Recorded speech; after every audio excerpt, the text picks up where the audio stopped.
সপ্তম শ্রেণীর ছাত্রছাত্রীরা, তোমাদের আর কিছু অঙ্কই বাকি আছে। আজকে 5টা অঙ্ক বাকি আছে। তাহলে আমাদের সমীকরণ গঠন করো আর সমাধান করো, চ্যাপ্টারটা শেষ হয়ে যাবে আর তোমাদের সিলেবাসও আমাদের শেষ হয়ে যাবে।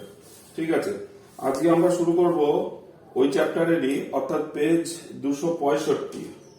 পেজ 265, 265 পেজের কোষে দেখি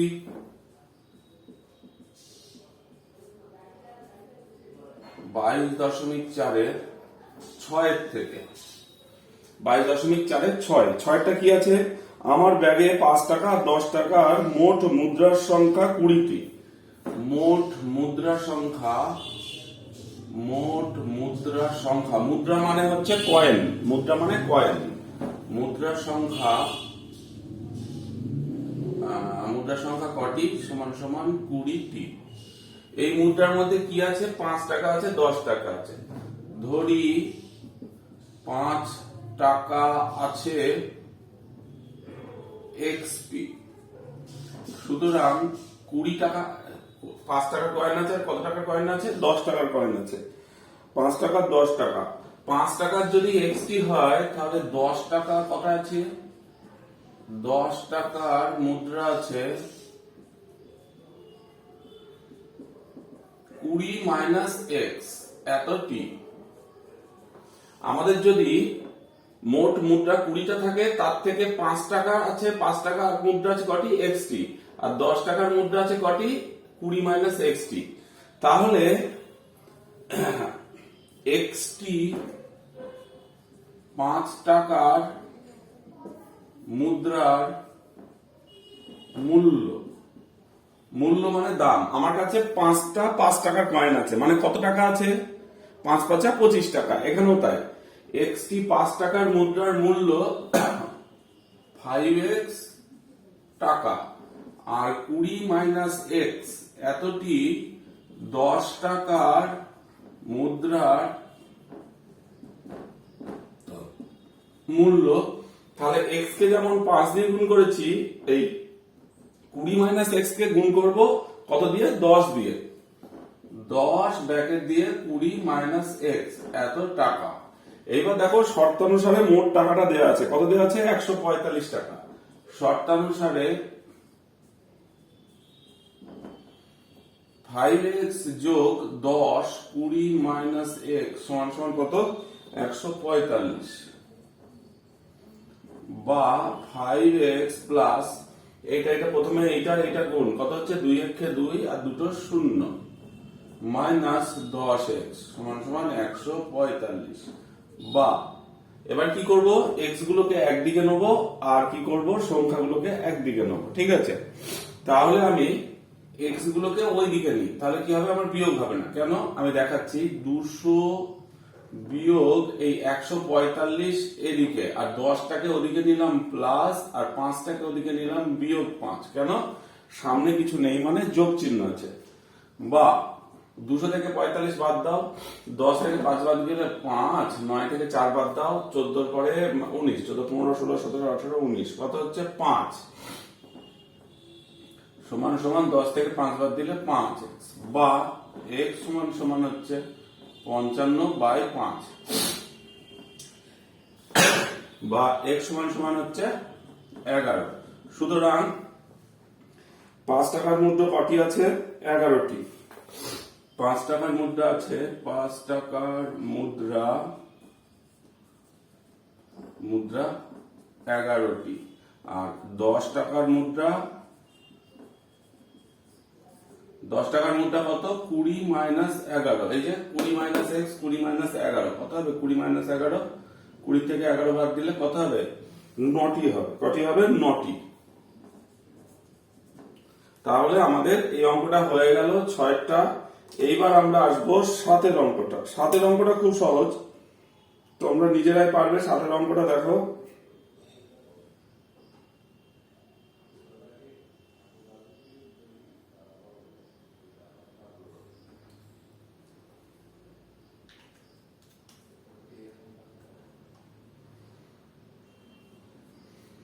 এটা আমি মুছে দিয়ে পরেরটায় চলে যাচ্ছি। 7এরটা সাতেরটা কি আছে দেখো, সাতেরটা হচ্ছে একটি ত্রিভুজের তিনটি কোণের মান এত, বৃহত্তম কোণের মান কত। লেখো সাতেরটা। আমরা জানি ত্রিভুজের তিনটি কোণের সমষ্টি কত ডিগ্রি? 180 ডিগ্রি। তাহলে শর্তানুসারে যে তিনটে দেয়া আছে, শর্তানুসারে কি কি দেয়া আছে? x degree plus 2x degree plus কত ডিগ্রি? 3x ডিগ্রি সমান সমান 180 ডিগ্রি।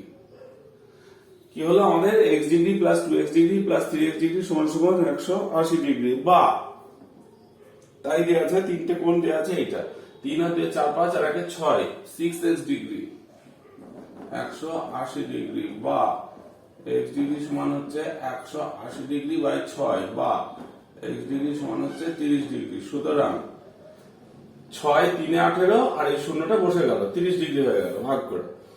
আর কি হলো আমাদের? আরেকটা জিনিস মাথায় রাখতে হবে, আমাদের চেয়েছে যে সবথেকে বৃহত্তম কোণ। সুতরাং বৃহত্তম কোণ কত ডিগ্রি হবে? সুতরাং বৃহত্তম কোণ, এই যে 3x ডিগ্রি ছিল বৃহত্তম কোণ, 3x ডিগ্রি, তার মানে 3 গুণ 30 ডিগ্রি সমান সমান 90 ডিগ্রি। এইটা আমাদের উত্তর সাতেরটা। এবার আমরা আসছি 8 অঙ্কটায়। সাতেরটা খুব সহজ ছিল। 8 চঞ্চল বাবু তার বাড়ি তৈরির সময় কিছু টাকা ধার করেন, তিনি যা তার ধারের 1/3 অংশ অপেক্ষা 2000 টাকা বেশি শোধ করলেন। আচ্ছা, হলো। তিনি প্রথমে কত টাকা ধার করেছিলেন? মনে করি তিনি x টাকা ধার করেছিলেন। দুইভাবে তিনি শোধ করেন, দুভাবে এখানে শোধ করা দেয়া আছে। আচ্ছা, তিনি তার ধারের 1/3 অংশ অপেক্ষা 2000 টাকা বেশি পরিশোধ করলেন। তিনি পরিশোধ করলেন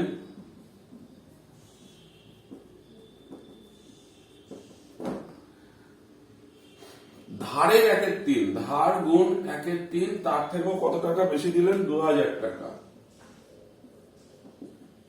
সমান সমান তাহলে কত হবে? এটা x গুণ 1, x বাই 3 প্লাস 2000। সুতরাং ধার বাকি থাকলো কত টাকা? ধার বাকি থাকলো, আগে তিনি টাকা ধার করেছিলেন x টাকা, আর শোধ করলেন যেটা সেটা বিয়োগ x বাই 3 প্লাস 2000। ঠিক আছে, এই টাকাটা তিনি ধার করেছিলেন, তার থেকে বাদ দিলাম কত? যে টাকাটা তিনি শোধ করেছেন। তাহলে টাকা ধার করেছেন আর শোধ করেছেন, সেটা বাদ দিলে বাকি টাকাটা ধার বাকি থাকলো। আবার অন্যভাবে আবার ধার বাকি থাকলো বলেছে, তিনি এখনো যা শোধ করেছেন তা অপেক্ষা 21000 টাকা বেশি ধার থাকলো। আবার অন্যভাবে ধার বাকি থাকলো, তিনি যা শোধ করেছেন, তিনি শোধ করেছেন কত? x বাই 3 প্লাস 2000, এর থেকেও 21000 টাকা বেশি শোধ করেছেন। তিনি যা শোধ করেছেন তার থেকেও 21000 টাকা বেশি ধার বাকি থাকলো। তাহলে শর্তানুসারে কি হবে? শর্তানুসারে এইটা সমান সমান এটা, এটাও ধার বাকি থাকলো, এটাও ধার বাকি থাকলো। তাহলে শর্তানুসারে x minus x by 3 plus 2000 সমান সমান x বাই 3 প্লাস 21 আর 2 22, 23000। কত হলো? 21000 আর 2000, 21 আর 2 কত হচ্ছে? 22, 23000। বা x minus x by 3 minus 2000 সমান সমান x বাই 3 প্লাস 23000। বা x মাইনাস x বাই 3, আর কি হবে? এই x বাই 3 টাকে এদিকে নিয়ে আসবো, আবার বিয়োগ x বাই 3। কেন? এর সামনে কিছু নেই মানে যোগ চিহ্ন, আর 23000 ওদিকে ছিল আর এটা ওদিকে গিয়ে 2000 হলো। এটাকে লসাগু করে দিলাম 3x minus x minus x সমান সমান 21 আর 23 আর 2 24, 25000। বা 3x মাইনাস একটা মাইনাস x একটা মাইনাস x, তাহলে মাইনাস 2x সমান সমান 25000 গুণ 3। এই 3টা ওদিকে গিয়ে কি হলো? এই নিচের তিনটা ওপরে গিয়ে গুণ হয়ে গেল, বা 3x থেকে 2x বাদ, x সমান সমান 25 3 75,000, সুতরাং তিনি 75,000 টাকা ধার করে ছিলেন।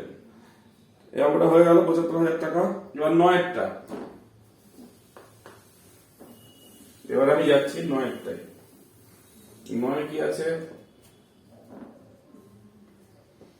একটি সাইকেল রিক্সা থেকে একটি অটো রিক্সার গতিবেগ 8 কিমি বেশি। মনে করি সাইকেল রিক্সার গতিবেগ x টাকা, সুতরাং অটো রিক্সার গতিবেগ x প্লাস 8, টাকা বলছি, সরি, গতিবেগ এত কিমি প্রতি ঘন্টা, এত কিমি প্রতি ঘন্টা। x কিমি, আগেরটা টাকা পড়েছি, এটা করে ফেলেছি। x কিমি প্রতি ঘন্টা, এটা হচ্ছে এত কিমি প্রতি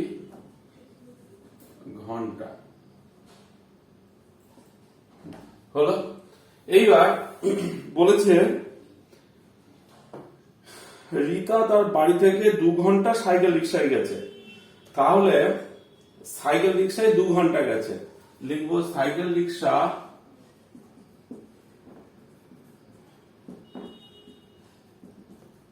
সাইকেল রিক্সা 1 ঘন্টায় যায়, 1 ঘন্টায় যায় সমান সমান x কিমি, সুতরাং সাইকেল রিক্সা 2 ঘন্টায় যায় 2x কিমি। আর অটো রিক্সায় গেছে কতটা? অটো রিক্সায় গেছে 30 মিনিট। আচ্ছা, অটো রিক্সায়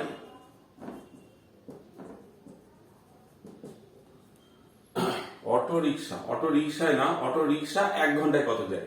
অটো রিক্সা 1 ঘন্টায় যায় x প্লাস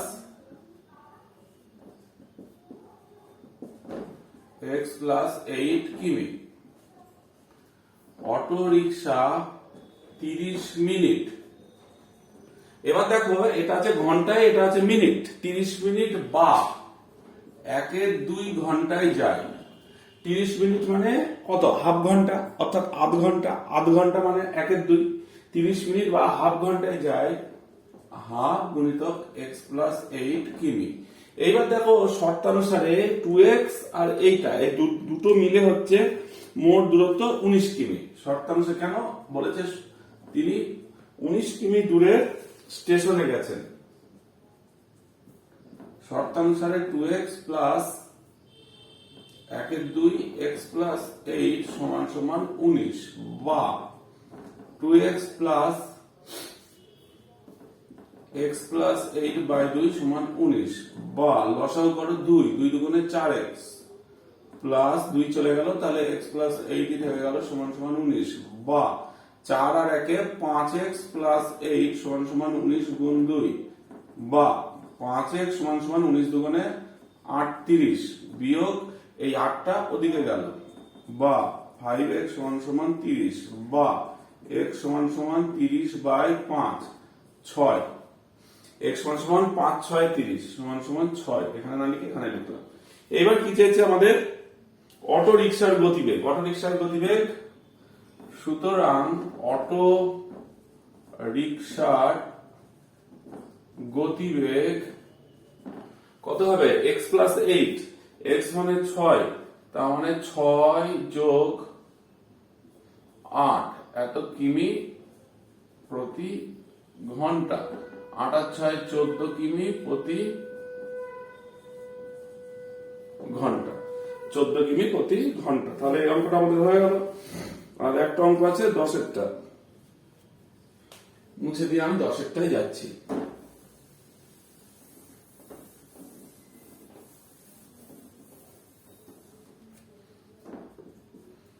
দশে কি আছে? মারিয়ার বর্তমান বয়স তার ভাইয়ের বয়সের চেয়ে 8 বছর বেশি।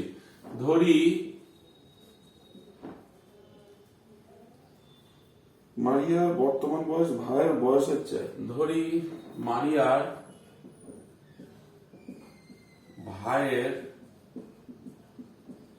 বয়স এক্স বছর, সুতরাং মারিয়ার বয়স কত তাহলে?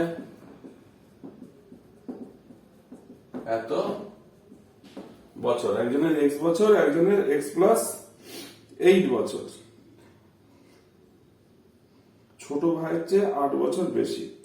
আচ্ছা, ছোট ভাইয়ের চেয়ে 8 বছর বেশি। মারিয়ার বর্তমান বয়স এক্স বছর আর মারিয়ার বয়স এক্স প্লাস 8 বছর। 4 বছর পর মারিয়ার বয়স ভাইয়ের বয়সের দ্বিগুণ হবে। 4 বছর পর ভাইয়ের বয়স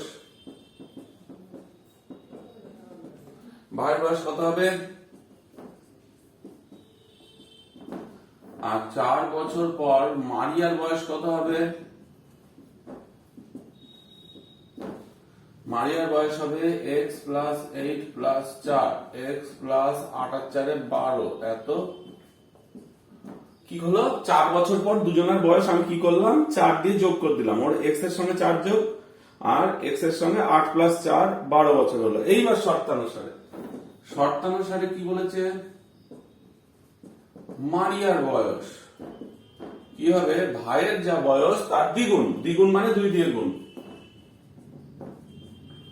বা এক্স প্লাস 12 সমান সমান 2x প্লাস 4 দোকানে 8, বা 12 বিয়োগ 8 2x মাইনাস x, বা 4 সমান সমান x।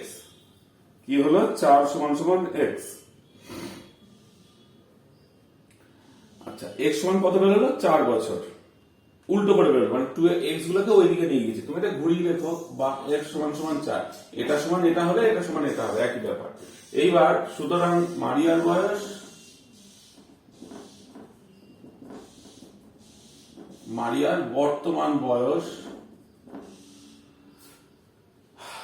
x প্লাস 8 সমান সমান 4 প্লাস 8 12 বছর, আর মারিয়ার